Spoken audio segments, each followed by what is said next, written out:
So I hope you're having a good early start to Hackney Comic and Zine Fair.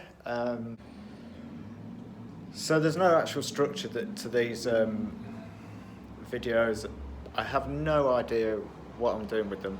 So I thought today, because I'm in the middle of trying to write the text for another, let's make this simple.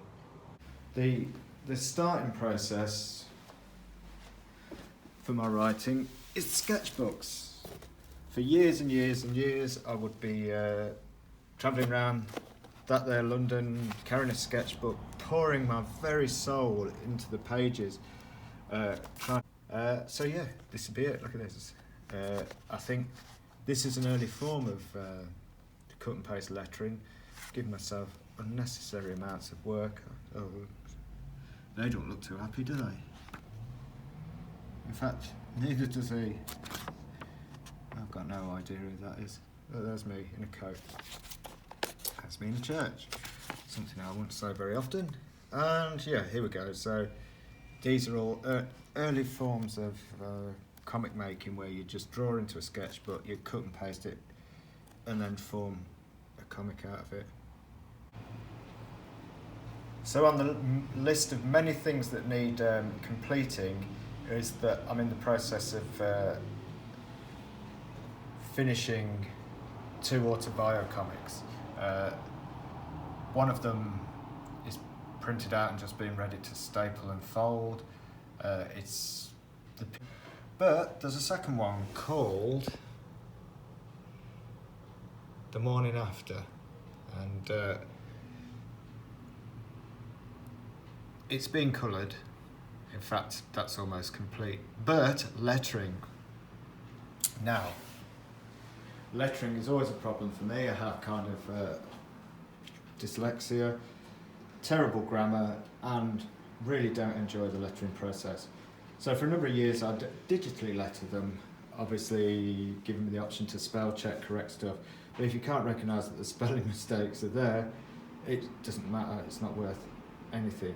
So for these autobios, I felt I wanted a more natural feel to the lettering, a more direct, expressive connection. So yeah, like fool's errand, I decided to hand letter. So this is my hand lettering process. I would type out lots of words that normally would be cut and pasted into kind of speech balloons, but instead I then decant them to paper. Look at that hand lettering. Isn't it absolutely...